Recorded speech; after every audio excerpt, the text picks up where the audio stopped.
Muy bien, muchachos, ¿sí me escuchan? ¿Me escuchan o no? Sí, doctor. Sí, doctor, buenos días. Ah, qué bueno. ¿Y la imagen también ya se observa?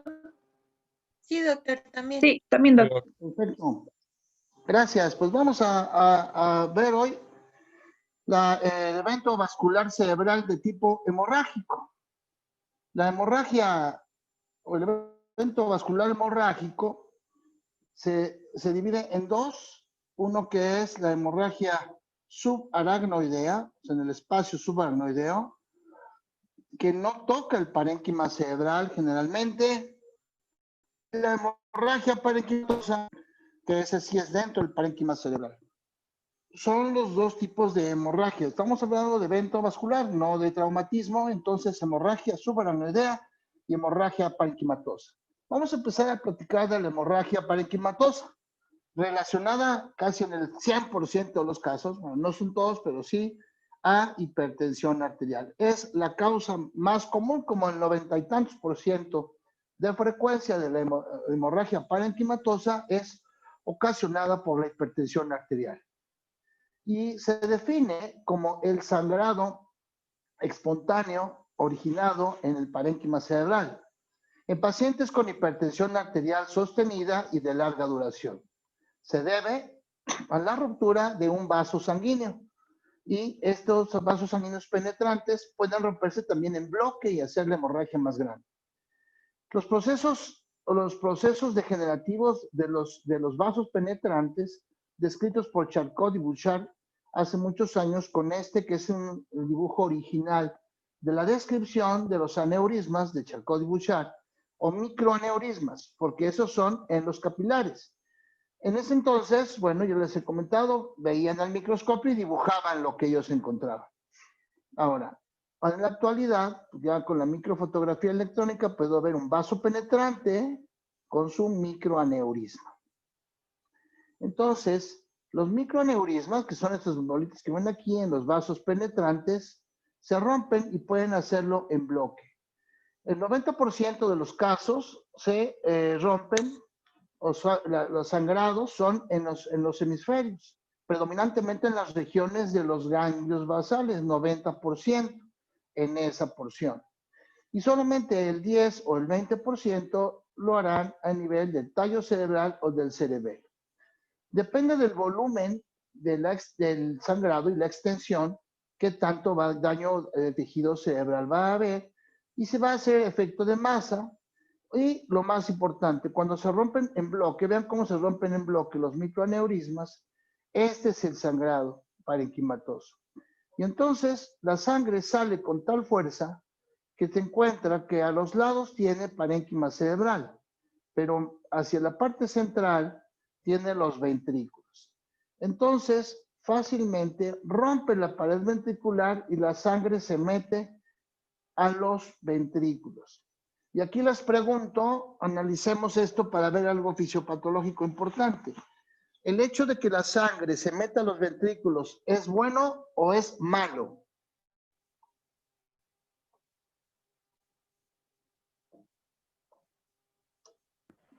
Es malo, ¿no, doctor? Malo. Normalmente se asocia a signos meningios también. Claro. Bueno, la respuesta correcta es bueno y es malo. O sea, las dos cosas. Fíjense. En un principio, si no hubiera ventrículos, lo que le quedaría más fácil de hacer presión a una hemorragia es hacia abajo, donde está el uncus. Todos los pacientes morirían por hernia uncal, inmediatamente. El hecho de que la sangre se meta a los ventrículos en la fase inicial de la hemorragia es bueno, le salva la vida al paciente porque no hace hernia uncal. Claro que cuando se complica, cuando sigue creciendo, porque ¿qué va a pasar con la sangre? Tapa los agujeros de drenaje y va a ser hidrocefalia. La hidrocefalia va a matar al paciente 4 o 5 días después, en donde a lo mejor ya tuvimos opción de intervenir con el paciente. ¿Ven ahí la diferencia? Lo voy a repetir porque es que hay que analizar varias cosas.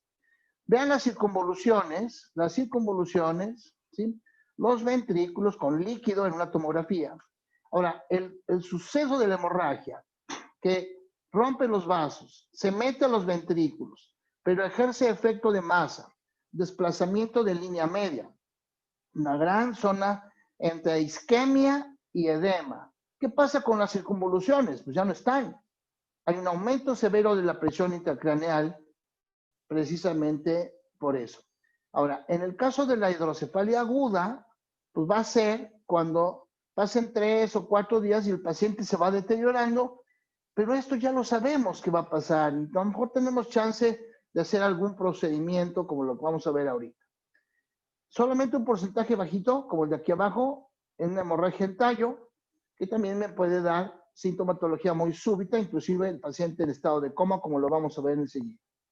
En un inicio es difícil diferenciar entre un evento isquémico y un evento hemorrágico porque ambos pueden ser focales, ambos pueden darme compromiso sensitivo motor contralateral. Por eso es importante hacer la tomografía desde el principio, aunque el infarto no lo voy a ver, pero la hemorragia sí la voy a identificar. El déficit puede instalarse generalmente por las mañanas con un cambio de posición, con un esfuerzo o una elevación de la presión arterial. Casi todos los pacientes van alcanzando su máxima en minutos y puede ser un porcentaje bajo que puede ser progresivo, sobre todo cuando la hemorragia es, por ejemplo, en cerebelo. Y muchos pacientes también se van agravando conforme pasa el tiempo. En su imagen a la derecha tienen ustedes una tomografía simple en donde veo la lesión hiperdensa que corresponde a una hemorragia que en este caso no se abrió al sistema ventricular. Tal vez aquí un poquito, pero no soy yo. Entonces, esta hemorragia, por ejemplo, de moderado tamaño, no es tan chiquita, pero tampoco es tan grande. Pues esta hemorragia no es quirúrgica, por ejemplo, porque no hay efecto de masa, no está ocasionando daño. ¿Y qué pasa con este sangrado? Se va a reabsorber y el pronóstico es mejor a que si abrimos, la sacamos, porque entonces voy a dañar tejido sano y la secuela va a ser mayor. Esta imagen de la izquierda es una resonancia magnética en T2, el sangrado. Aquí sí se ve claramente como en una intensidad diferente. Y esa es una hemorragia abierta al sistema ventricular. También se vigila. Si lo hace hidrocefalia, entonces se va absorbiendo y quedará una cicatriz. El pronóstico es muy favorable para los pacientes cuyo sangrado, independientemente del tamaño, no ejerce efecto de masa ni se complica con hidrocefalia. Tendremos que estar pendientes. ¿Por qué? Porque si hace hidrocefalia, como el ejemplo que ya ahora ven, pues va a crecer los ventrículos. Ahora se llenan de líquido, por supuesto, porque ya no hay drenaje del mismo, porque la obstrucción que ocasionó la sangre, pero vean cómo el paciente que está acostado, aquí está su cabeza, su nuca, hace niveles, la sangre se va hacia abajo y todos hacen niveles porque queda líquido cefalorraquídeo arriba y la sangre abajo. Evidentemente son ventrículos ya muy grandes. Estos pacientes requieren, obviamente no cuando ya esté así de mal, sino un poco antes, requiere un procedimiento llamado ventriculostomía, en donde sí se vale redundar, en decir, saco el líquido fuera del organismo. Aquí sí se vale sacar afuera, porque una válvula de derivación en otras causas de hidrocefalia me daría una derivación, por ejemplo, de los ventrículos del peritoneo, pero es sacarlo dentro del cuerpo. Aquí lo sacamos a una bolsita estéril, que de acuerdo a la altura donde se ponga la bolsita, será el vaciamiento del líquido hemorrágico, líquido con sangre, para que se produzca líquido nuevo, líquido sin sangre, y se vaya limpiando esa hemorragia. Entonces tenemos aquí algunos casos que vale la pena ver. Vean, por ejemplo, ya para identificar, ahorita ustedes con su apertura de memoria para empezar a almacenar la información, sangre, todo lo que es hiperdenso, o sea, blanco, en tomografía simple, pues es sangre o calcio. En este caso, pues vean cómo se llenaban los ventrículos con una hemorragia parenquimatosa. Vean, este caso es el mismo, ya va mejor, y van a ver la última imagen. La última, ¿qué es lo que queda aquí en la zona de la hemorragia? ¿Dónde está la zona de hemorragia? Ahí la vieron, ahora va a quedar, ya está. Si se fijan, hay una pequeña cicatriz. Vean la diferencia. Van a ver, ahí está, la cicatriz. Este paciente le fue mejor con tratamiento conservador. Otro ejemplo, esa es una tomografía inicial. Ahí está el sangrado, se abrió el cuerno posterior del ventrículo. Esa es una calcificación que tiene el paciente, vean, por eso sabemos que es el mismo caso, pero se da tratamiento conservador solamente y vean lo que sucede, que la sangre se absorbe y queda una cicatriz. Al final todo va a ser isquemia, pero evidentemente, imagínense si hubiera querido sacarla, pues vamos a tener que cortar todo, alguna parte de aquí y el paciente hubiera quedado con mucho más secuelas. Entonces, la hemorragia tiene un proceso de evolución, la meta hemoglobina y esas cosas van cediendo, y aunque hay un proceso de edema en fases iniciales, después va disminuyendo y al final queda una cicatriz que da mucho menos problemas que si el paciente hubiera sometido a cirugía. Esto depende, por supuesto, del volumen. Vean, aquí está otro caso, porque eso es frecuente. Es frecuente que mantengamos al paciente en tratamiento conservador lo más posible y eso no se toca la hemorragia, se absorbe y el paciente le va mucho mejor. Bueno, algunas veces sí hay que hacer una cirugía cuando la hemorragia es demasiado grande, cuando está ejerciendo compresión de la línea media o incluso datos ya de herniación uncal. El cuadro clínico, entonces, la cefalea y el vómito, que se presentan casi en todos los casos, y además de irritabilidad por la cefalea, porque da mucha cefalea, el paciente puede caer en estado de coma si las hemorragias son grandes. Si se rompe y llega la sangre al espacio subaracnoideo, me va a dar signos de irritación meningia asociados a un dato focal, porque esta hemorragia me da una hemiplegia, por ejemplo, o una hemiparesia, y al final lo que tengo que cuidar es la hidrocefalia aguda o el aumento de la presión intracraneal. Las hemorragias en puente, aunque sean chiquitas, rápidamente me llevan a un paciente al estado de coma, cuadripléjico. Acuérdense, las pupilas puntiformes por hemorragia en puente. Pues, a veces los ojos ya también pierden su movilidad, los ojos fijos. Acuérdense los reflejos oculocefálicos y oculovestibulares, y el paciente generalmente muere rápido porque pues la hemorragia compromete estructuras vitales y eso hace que el paciente tenga mal pronóstico en un evento hemorrágico hipertensivo en el tallo cerebral. No así los pacientes con hemorragia del cerebelo, que tienen mejor pronóstico, se desarrolla en varias horas, difícilmente pierden la conciencia, pueden tener una cefalea occipital importante, casi todos tienen vómito y vértigo, porque es como empieza con mucha cefalea y vértigo, y inestabilidad del equilibrio, y a muchos pacientes hacen parálisis facial o hacen alguna paresia de algún par craneal, y eso es precisamente porque hay afección en lo que sería la estructura de la unión del tallo cerebral, pero más bien con componentes cerebelosos que afectan los pares craneales. Bien, depende del volumen. Bien, vimos varios casos en donde el volumen no es tan grande. ¿Por qué? Pues bueno, el 50% de los casos el volumen es chiquito, menos de 10 mililitros de sangrado. El 80% son menos de 50 mililitros. Lo que quiere decir que el 20% de los casos van a ser hemorragias masivas. Y eso pues sí es muy difícil que el paciente sobreviva a una hemorragia tan grande. Pero acá igual, recordamos, el 90% de las hemorragias son en la parte profunda del cerebro, en los ganglios basales, y solo el 10% en el tallo cerebral y en el cerebelo. Dos situaciones pueden acompañar a la hemorragia parenquimatosa.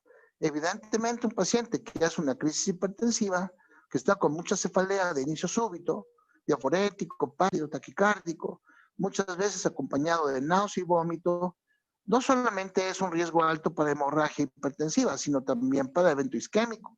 Pero la crisis hipertensiva también es frecuente que la veamos previamente a un evento hemorrágico parenquimatoso. Hay otro grupo de pacientes cuyos vasos sanguíneos aguantan un poquito más. Entonces son pacientes que tienen la llamada encefalopatía hipertensiva y se caracteriza, además de la cefalea y de cifras tensionales muy altas, porque el paciente está desde hace ya varias horas confuso, aletargado, obnubilado, ¿sí? Está con cefalea, por supuesto, pero está disperso, no responde rápidamente, puede estar un poquito irritable por la cefalea. Vemos el fondo de ojo y encontraremos hemorragias en flama, que es una retinopatía hipertensiva. Y esos pacientes hacen frecuentemente evento hemorrágico. Cuando la hemorragia es grande, pues sí vale la pena hacer un tratamiento o un drenaje quirúrgico. Eso hablando de la hemorragia parenquimatosa. El otro grupo serían las hemorragias subaracnoideas, en el espacio subaracnoidea. Muy importante, la hemorragia parenquimatosa compromete parénquima cerebral. Me dará signos focales, me va a dar manifestaciones, como problemas motores, como la hemiplegia, la hemipoestesia, Babinski, etcétera, etcétera. Pero la hemorragia subaracnoidea no toca el parénquima cerebral, solo es en el espacio subaracnoideo. Por lo tanto, el paciente no tendrá ningún problema motor, ni sensitivo, ni focal, ni Babinski, a menos que sea una combinación, una hemorragia combinada, parenquimatosa y subaracnoidea, como las malformaciones que veremos en un momentito. La hemorragia subaracnoidea es en el espacio subaracnoideo. El espacio subaracnoideo está ricamente vascularizado. Y entonces ahí claramente vemos las estructuras, la dura madre, la aracnoides en azul y la pia madre. Entonces los vasos sanguíneos de ese espacio subaracnoideo, donde veo las trabeculaciones de la aracnoides, y aquí va pasando el líquido cefalorraquídeo. Cuando se rompen estos vasos, entonces lo que voy a tener es precisamente que el líquido se va a difundir, la sangre se va a difundir en el líquido cefalorraquídeo, lo que significa que rápidamente puede alcanzar otra extensión, es decir, se va a extender a diferentes partes. Vean el espacio subaracnoideo, entonces el líquido puede llenar la cisura interhemisférica de sangre, lo que veré una rayita blanca a la mitad en tomografía.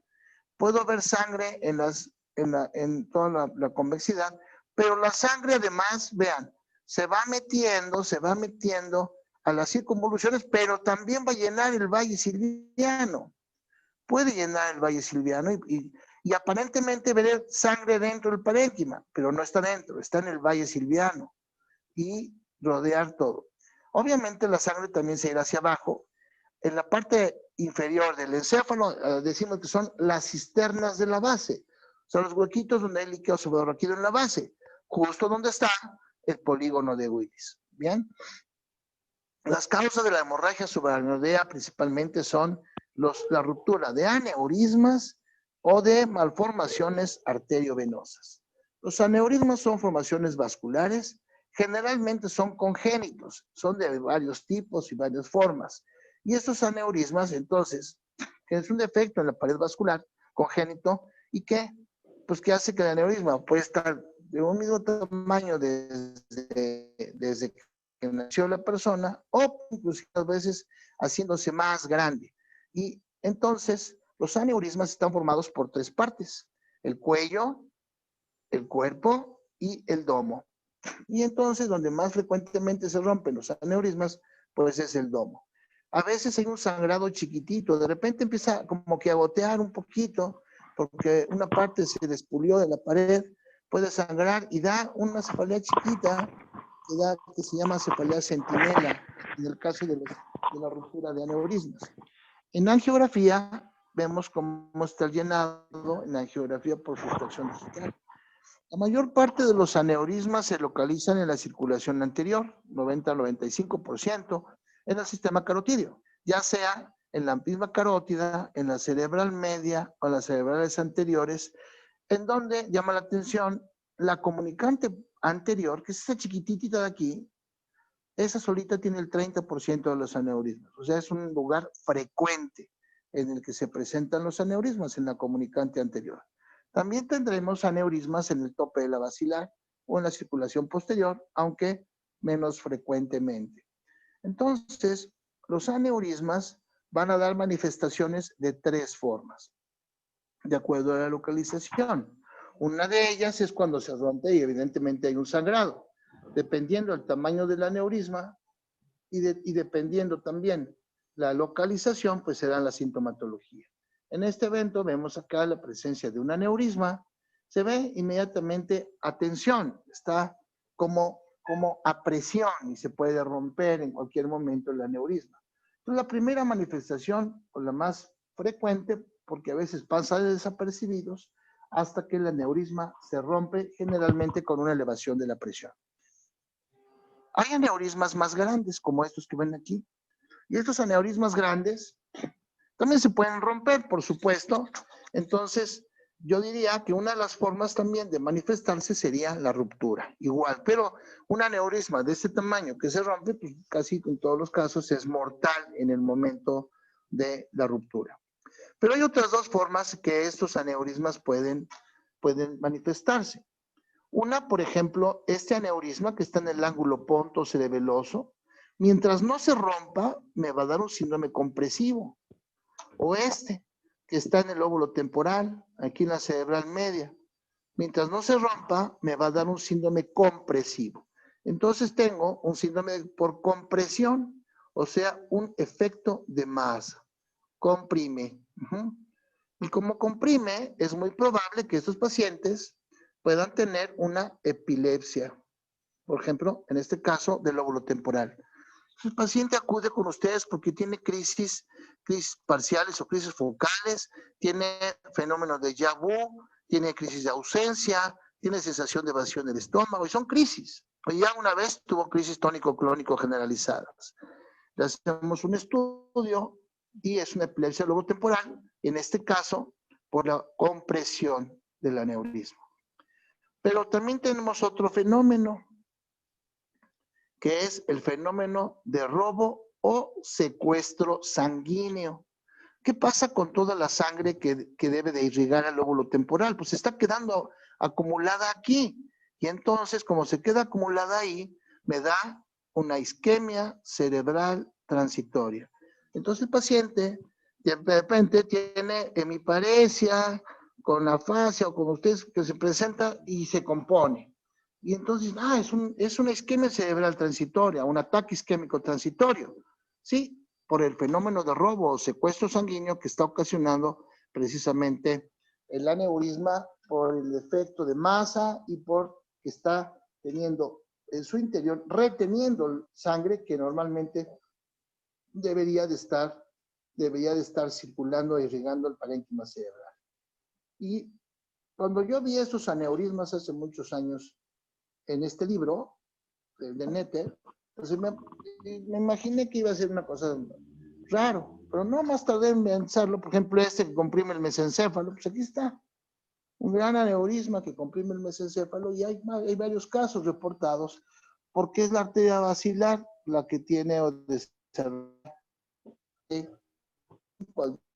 casos posteriores. Un gran aneurisma que en angiografía se ve así, y que hace muchos años pues era tratamiento quirúrgico y el paciente entraba con un 95% de posibilidades de fallecer en la cirugía, porque los aneurismas no tienen la misma, la pared del aneurisma no tiene la misma consistencia que un vaso normal. Son vasos muy estirados, con un tejido vascular muy estirado, muy delgadito, que se rompe con cualquier situación. El otro grupo de padecimientos que provocan la hemorragia subaracnoidea son las malformaciones arteriovenosas. Una malformación arteriovenosa es una malformación de vasos, un acúmulo de vasos mal formados, que tienen una porción compleja llamada nicho, una o varias arterias que la nutren y varias venas que la drenan. Con el medio de contraste, la malformación acumula el líquido de contraste y se ve entonces hasta cuál puede ser la extensión. Muchas malformaciones son solamente corticales, pero muchas se meten incluso al parénquima cerebral. De ahí que la hemorragia de esta malformación podrá ir al espacio subaracnoideo, pero también podrán algunas veces romper el parénquima cerebral, entonces hacer una especie de hemorragia mixta. Las hemorragias, entonces ahí ven ustedes el nicho, los vasos mal formados, las arterias que la nutren y los vasos venosos que la drenan. Esta es una angiografía en donde vemos la malformación arteriovenosa. El tratamiento generalmente es quirúrgico, se puede extraer la malformación. Sin embargo, bueno, las secuelas pueden no hacerse esperar porque puede haber secuelas importantes por estas malformaciones. Sin embargo, lo que es actualmente es un tratamiento combinado entre quirúrgico y con algo de terapia endovascular, como veremos en unos minutos. Bien, ese es el caso de una chica que llega a consulta por migraña, una migraña hemipléjica. Y teníamos la idea de que se trataba de una migraña hemipléjica familiar. En una tomografía simple, vean cómo se ve ahí raro. ¿Por qué se ve hiperdenso? Porque la sangre se está deteniendo, no tiene contraste. Cuando le pusimos contraste, pues ya vimos una malformación bastante severa. Pudimos la oportunidad de hacer una angioresonancia de esta chica y vean el grado de extensión de la malformación. Una gran malformación. Con estudios especiales se va haciendo pruebas metiendo en segmentos de los vasos malformados una especie de sedación chiquita y el paciente o la paciente conectada a un electroencefalograma. Entonces, al sedar alguna arteria o bloquear una arteria, entonces vemos los cambios que tan significativos. ¿Esto por qué? Pues esto quiere decir que no la podemos quitar toda porque me voy a traer parénquima cerebral sano, que está aquí en medio. Entonces, se van tapando lo más posible, disminuyendo lo más posible en varias sesiones hasta que pues ya tenemos la opción de dejarla así como está, ya no se hace mayor cambio. Porque la paciente puede estar íntegra, porque aunque sea malformación, puede tener un grado de irrigación adecuado.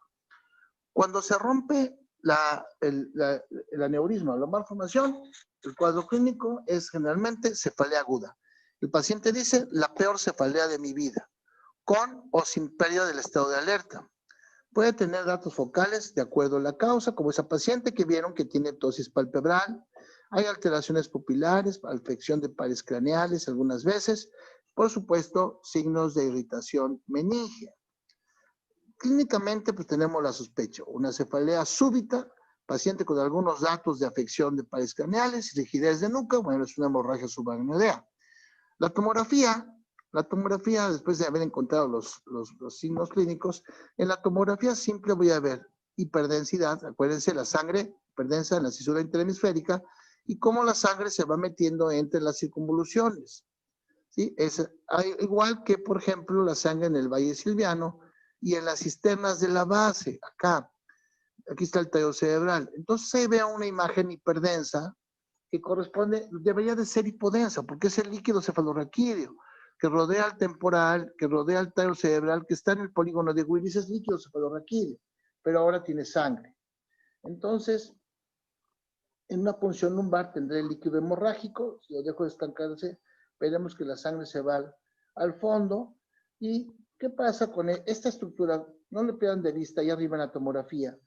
Esa sangre se ve así, porque está así, está sobrepuesta una imagen de un paciente con autopsia del cual era una hemorragia subaracnoidea. Clarito veo el polígono de Willis, el lóbulo temporal, el tallo cerebral y la cisura interhemisférica.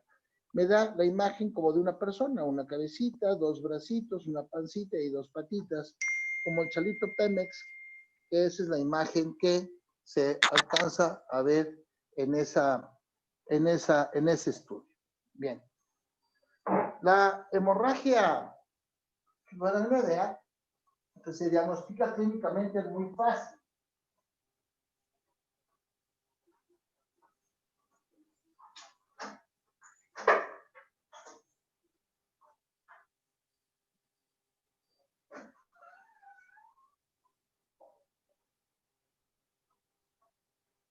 Obviamente cuando el paciente tiene cefalea intensa y que tiene manifestaciones de dolor, entonces pasa eso. Hay dos escalas, una escala de Fisher, que les voy a dejar que estudien, y otra escala de Juniquez, que es muy viejita, y que básicamente lo que interesa es ver. El paciente puede estar asintomático o tener cefalea leve, y así ir evolucionando hasta prácticamente caer en estado de coma, y el paciente tener posturas incluso ya de descerebración cuando la hemorragia ha ocasionado mucho problema. La parte más importante para entender el tratamiento de la hemorragia subaracnoidea es ¿cuál es la causa? ¿Por qué se van a morir los pacientes con hemorragia subaracnoidea? Bueno, los pacientes van a morir precisamente por algo que se llama vasoespasmo. Cuando hay una agresión sobre un vaso sanguíneo, cuando les toman muestra en el laboratorio, normalmente viene una respuesta fisiológica inmediata, que es la contractura vascular refleja. Se cierra el vaso sanguíneo y ese espasmo poco a poco se vuelve a la normalidad. Sin embargo, cuando hay una hemorragia, entonces viene una respuesta inflamatoria. Eso hace que la contractura vascular inicial se haga permanente. Eso se llama vasoespasmo. O sea, no regresa a la normalidad. El vasoespasmo producirá isquemia y es la causa de muerte de los pacientes.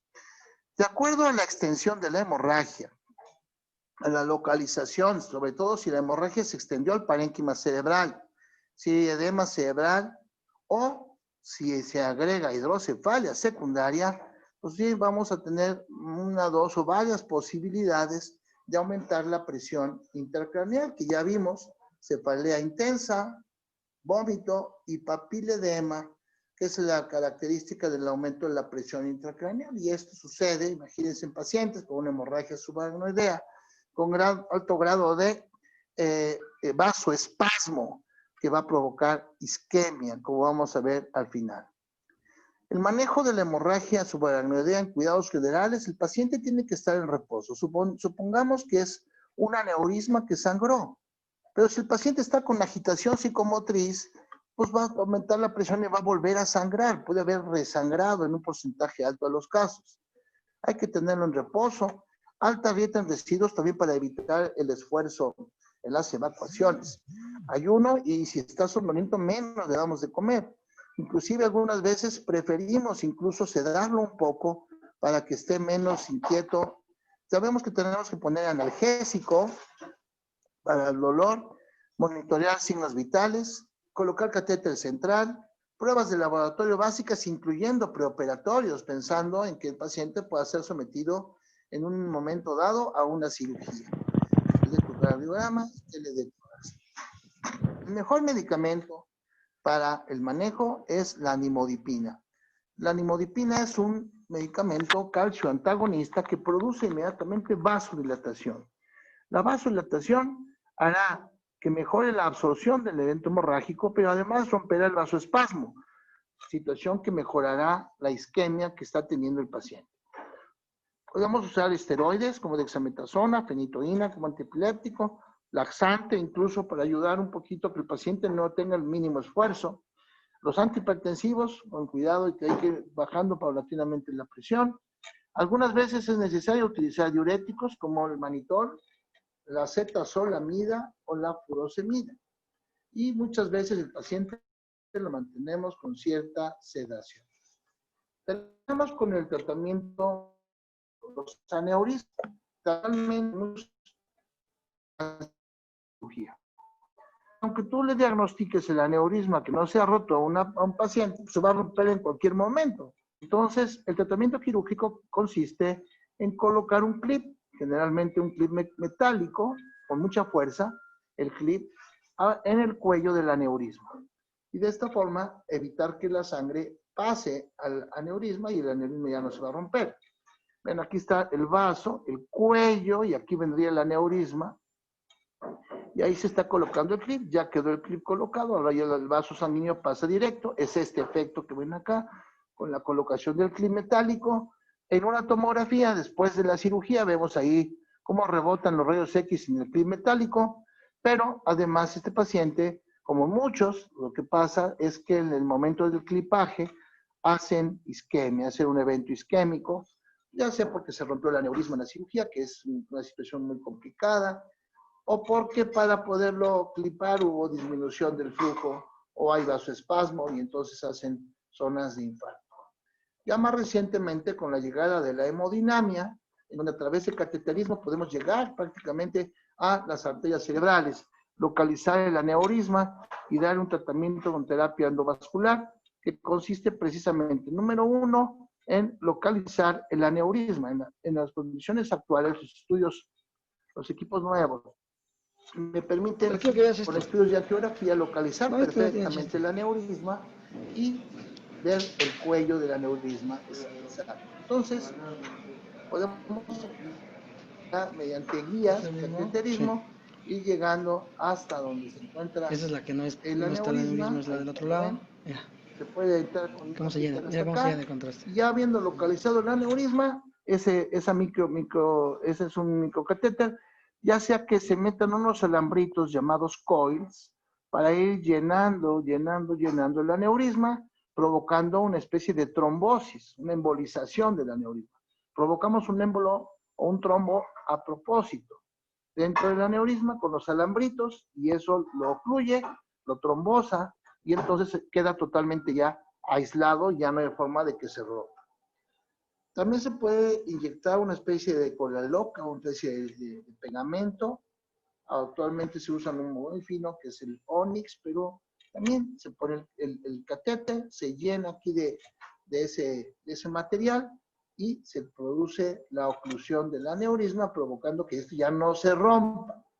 Cuando el aneurisma tiene el cuello muy grande, hay que poner, lo vimos en el isquémico, y entonces los coils no se salen, porque si está muy grande, pones un coil, se sale. Pones un coil, se sale. Para que eso no pase, se pone un stent que va a frenar la salida de los coils. Y aquí queda así. Ya una vez tapado el aneurisma, vean que bien se ve porque tiene esta distribución. Ahí están los coils, pero la sangre que pasa aquí con el medio de contraste, vemos que ya no entra el aneurisma. Bueno, ya al menos el riesgo de sangrado se ha disminuido. Un paciente que llega con una tomografía con hemorragia, le hago un angiotac inmediatamente y encuentro el aneurisma. Sí, claro, tiene sangre, vean ahí se ve la sangre en el angiotac, pero ese sería la localización como para embolizarlo en las primeras horas, antes de que avance el vasoespasmo, porque si el vasoespasmo avanza, ya es más difícil poder llegar al aneurisma y el riesgo de isquemia va a ser mayor. Ahí vemos, vean, ahí está un aneurisma y en este ya se ven los coils, ya no dejando entrar a la sangre y al material del contraste al interior del aneurisma y evitando esta ruptura. Pueden ser los dos eventos, la parte quirúrgica o la parte de la trombolización o embolización del aneurisma, ¿vean? Que es lo que realmente se está usando ya en la actualidad para ser mucho menos agresivo, menos días de hospitalización, menos riesgo del paciente en terapia intensiva, etcétera. Esa es la ventaja. Bien, no olviden en algún momento que puedan entrar a la página de enfermedad vascular cerebral del Instituto Nacional de Neurología. Recordar que en la enfermedad vascular cerebral el tiempo es cerebro, vamos a atacarlo. Termino con esta imagen muy bonita, pero aquí con esta gráfica, que si ustedes se aprenden este cuadrito, va a ser muy fácil que identifiquen. Y que tiene el examen, cuando yo les pregunte, ustedes ya tienen en mente este cuadrito, cuando yo les pregunte, ¿cuál es el factor de riesgo más importante? Abusados porque todos se equivocan. El más importante en la enfermedad vascular cerebral isquémica o hemorrágica es el mismo. Afecta a pequeños o grandes vasos.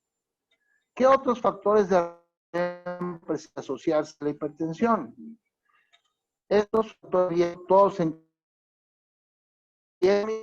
los vasos penetrantes, infartos lacunares, los mismos vasos penetrantes se pueden romper en bloque y me dan una hemorragia parenquimatosa. Un grupo de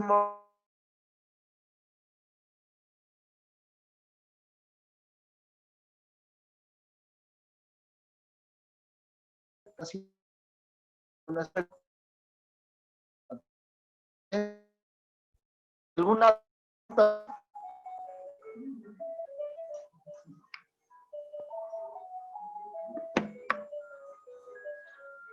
chavos, nada, preguntas. Disculpe, doctor, ¿podría repetir lo de los factores de riesgo nuevamente? Es que se cortó mucho el audio. Ay, no me digas, ¿esa? Sí, la última, doctor. Sí, por favor. Pues ahí está. ¿Cuál es el factor de riesgo más importante? Ahí, evidentemente, no es la diabetes, es la hipertensión, ¿sí? Acá, hipertensión. Ahora, afecta a pequeños vasos y grandes vasos. Se suman a la hipertensión otros factores de riesgo, todos los que ven ahí. Si es isquémico, es infartos lacunares ocasionados por que se tapan los vasos penetrantes. Si es infarto grande, porque se tapa un vaso grande con dos mecanismos, trombótico y embólico. Si es isquémico. Si es hemorrágico, se afectan los microaneurismas que se rompen en bloque y me da la hemorragia hipertensiva. La otra por aneurismas o malformaciones arteriovenosas. Pero si se fijaron, tanto en la enfermedad vascular isquémica como que en estas hablamos de vasoespasmo, sobre todo en la hemorragia subaracnoidea. El vasoespasmo produce isquemia. Si la isquemia fue permanente, pero en algunos casos, sobre todo infartos grandes o hemorragias grandes, pues el paciente también puede fallecer. ¿Sale? Pero esto es importante porque vienen 2 o 3 en el segundo examen. ¿Sí?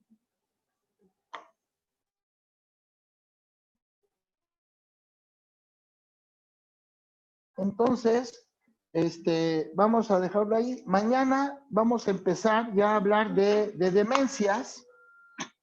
Mañana vamos a empezar a hablar de demencias. Vamos a, mañana, yo creo que mañana voy a darles una plática sobre biomarcadores de demencias y así como para entrar de lleno a las demencias ya a partir de el viernes. Y el lunes tenemos el examen ya, ¿eh?